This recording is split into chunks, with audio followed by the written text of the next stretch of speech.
Welcome to Experience Recovery Conversations. This series of recordings has tried to shine a light on some really outstanding stuff that's happening within the sport and physical activity workplace. And today I'm going to introduce you to Lindsey Simpson. Now, Lindsey is a communications and engagement specialist who I've known for a while, a very short while. We wasn't that long ago that we both had our first conversation. And Lindsey has been doing some absolutely fantastic work and has done a great survey, but I'm going to let Lindsey talk about it. So Lindsey, how are you today? I'm very well, thank you. It's nice to talk to you after a while, and thank you for all your support with the survey. Katie and I really appreciate it, so thank you for that. That's absolutely my pleasure. It's a really important piece. So talk to us about the survey then. So why did you do the survey in the first place? What's it about? So Katie and I have a shared in Katie Lewis from Branchatter and I. We've always kept in touch. We both used to work at Promote PR, although not together, many moons ago. And we both have a shared interest in mental health. And my background in particular is around the employee experience and engagement and helping organisations build healthy cultures. So we were looking at some projects that we could do in the mental health space. We're both mental health first aiders, and I'm an instructor. Katie's qualifying as an instructor too. And when we started to research these projects, we couldn't find any data specific to the sector.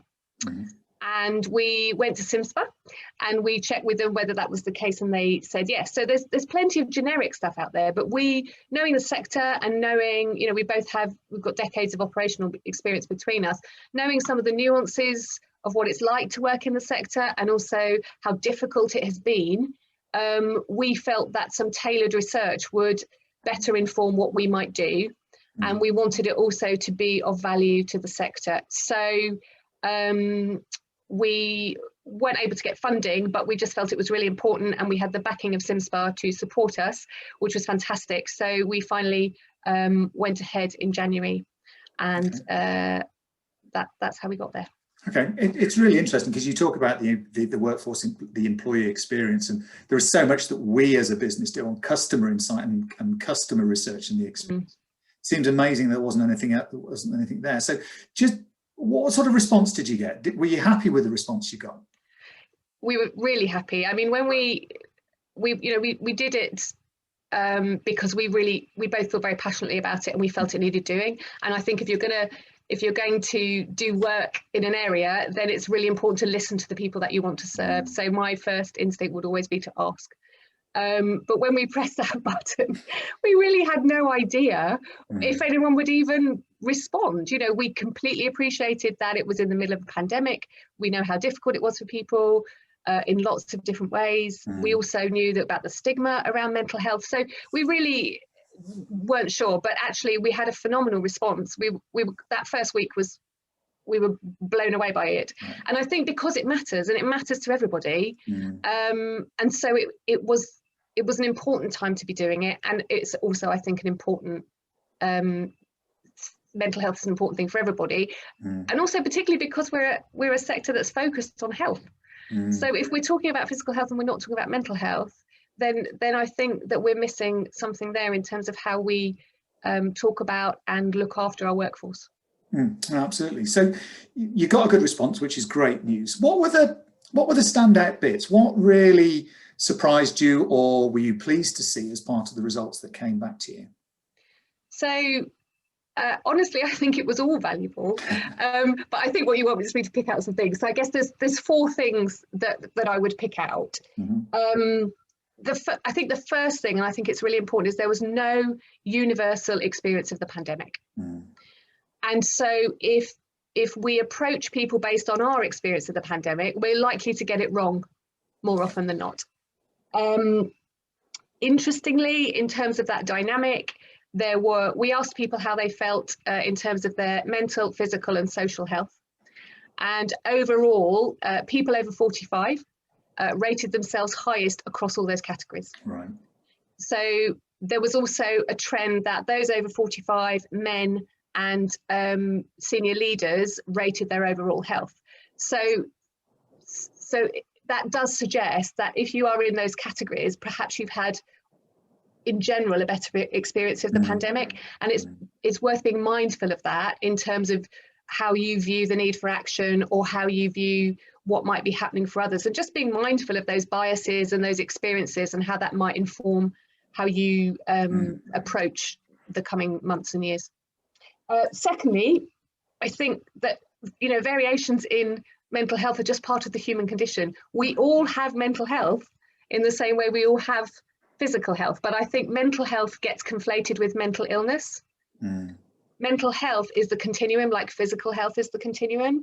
And if we had 53% of people saying they had experienced a mental health condition in the last 12 months.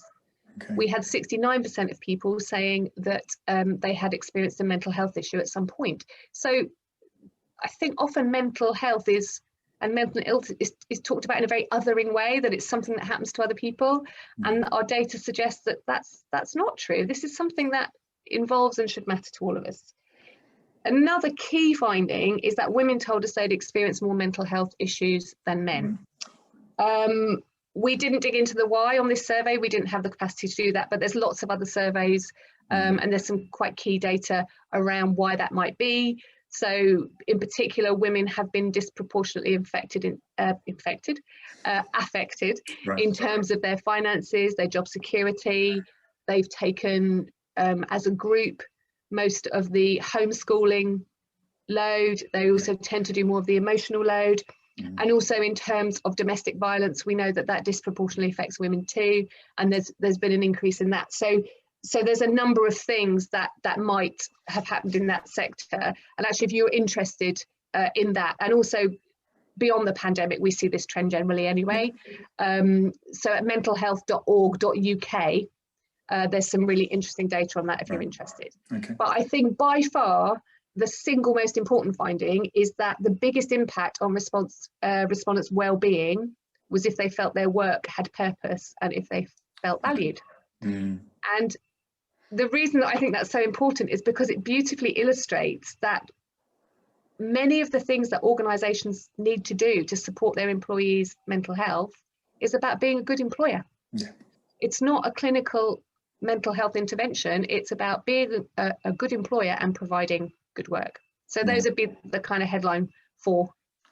Yeah, and that's really interesting because effectively, you know, this isn't just about post-pandemic. This is just about being, as you described there, a better employer, giving people more opportunity, giving them meaning and giving them worth. And I do recall filling out the survey, and I was at a particularly flat moment when I filled out my survey because things hadn't gone well. It was getting harder. Didn't seem to be an end. I've got events that were planned and things like that. My moment is when I catch myself looking out of the window watching the birds feed in the garden. I've suddenly realised that I'm not concentrating anymore. I'm a bit flat, I'm a bit low, so I need to go and do something, physical activity, whatever it happens to be. So those coping strategies, I think, are really important. And certainly the survey pricked a few moments in my conscience. So you've given us a great description of 4 key bits of finding from it. And the way is downloadable, it's free of charge. I'll put a link on the feedback that we put out on this. But what happens next? So what's the plan? What can we all do? So there's a great amount of resource and information out there for individuals. And of course, it's a dual responsibility. You know, we all have a responsibility to look after our own mental health in the same way that our employer has a duty of care to us. But we felt that there was quite a lot in that area. So our focus is around workplace mental health and supporting employers to create healthy cultures. And of course, that's also my area of expertise. So I guess there's 2 elements. There's what we'll be doing, what Katie and I will be doing as workplace mental health, and then how the wider industry responds.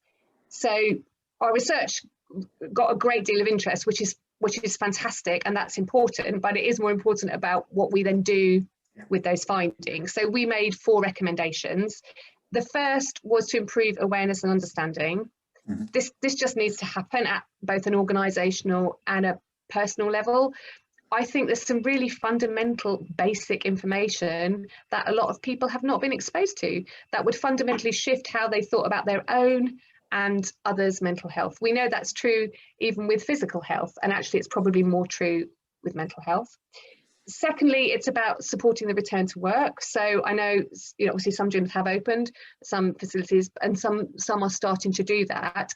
But it's a transition, it's not a moment, and we need to think about our teams and what they need. So I think this is about employers being proactive and talking to their people, treating them as individuals and treating them as a whole person. And I think as a minimum, probably managers should be having a one-to-one with each of their team members to understand where they are. And I think organisations also should be clear with their leaders and managers and supervisors about the approach they would like them to take, and to give them support and guidance to do that well. I think there's so many things that could be happening for people. I know for some people the pandemic feels over, but for a lot of people, they're still juggling childcare, they might be shielding, they might have financial difficulties, they've got at-risk relatives, they've got someone suddenly at home who's got to isolate again. That happened to a friend of mine, kids went back to school, sent home, had to isolate. And so we just really need to understand all the things that are going on. And it was something interesting when I was listening to when I was preparing for this, I was listening to your introduction to the series. Right. And you talked about, I think you were talking about what you thought some of the interesting trends or factors might be as people returned. And you were talking about cleanliness and how you felt that customers that would be a big thing for customers. And so what I would also understand is, how do employees feel about that? Yeah. So not just in terms of most people I know hate the cleaning element of being on the gym floor. I don't mean it in those terms, but it's more about how safe do they feel? Will they have the right PPE? What will be their expectation of what they're required to do? Do they have people shielding at home? What's their exposure to the virus being like? So that may be an issue, that may not be an issue. But if we don't look to understand that, and we just assume perhaps if we're comfortable that they're comfortable, then we're missing opportunities to understand and mitigate those things. So working with our teams and talking to them and understanding where they are, I think is really important. The third thing is around sector leadership. So obviously Katie and I are doing our thing, but really this is about the sector. So we flagged 3 areas we think the sector needs to focus on: recognising the role of bodies like Simpson and UK Active in creating healthy workplace cultures, helping employers to understand the duty of care that they have to their employees in terms of psychological well-being, and the compelling business case for investing in employee mental well-being. Deloitte 2020 did a survey that showed for every £1 invested, you've got a £5 return on investment. And then collaborating with those that don't have an employer. We have a lot of freelancers and independents who are working in the sector who don't have an employer. So as it makes perfect sense for SimSpa to collaborate with them and to understand what they need. So we'll keep providing insight, tracking and tools to support the sector, but obviously there needs to be some leadership around that. And then the last recommendation was really about embracing the conversation, because what we focus on is where there'll be effort. So things like having me on this podcast are brilliant, so thank you. It keeps that conversation going, but we need to be doing that at conferences, at team meetings, at networking groups, at coffee chats, at just keeping it on the agenda and engaging and involving as many people as we can, so that workplace mental health just becomes as fundamental as physical health and safety. And then I can retire. My work will be done. That's my plan as well at some stage. Now, when I downloaded the report, the content, there was something within the web page I was looking at was a pledge, an employer's pledge. Now, what's the pledge about, Lindsey? Yes. So when we conducted the research, we didn't want to just put the research out and leave it. We wanted to provide a way for employers to take meaningful action. And so we looked at a variety of ways to do that, and understanding the demographic of the sector, and also that a lot of organisations were under significant financial pressure, and also that they don't necessarily have a great deal of resources. We wanted to provide them with a framework that was easy to understand and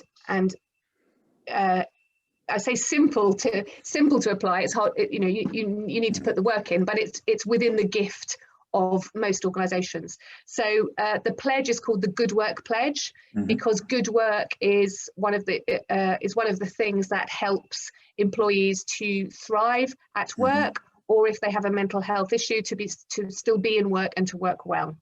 So it is backed by SimSpa, which is fantastic, and it is around organisations committing to work towards 6 mental health core standards. And these are from the Thriving at Work review. They are government-backed standards. And as I said, they should be something that every organisation can and should work to. So it's £100 to sign up for 12 months. We tried to keep it super affordable. That gives you a guide, a diagnostic tool, and the right to use the Good Work Pledge logo. And that the money for that helps Katie and I to continue the work that we want to do to support the sector in this space. So if it were me, I would be thinking, well, why should a company sign up? I guess my answer would be, why wouldn't a company sign up? If you're already doing well with mental health, use the pledge to shout about it. Use the pledge to retain and attract employees. I can see already on LinkedIn that there's a lot more recruitment activity going on. And if you are not doing as well in that space, then it's probably time to act. Absolutely.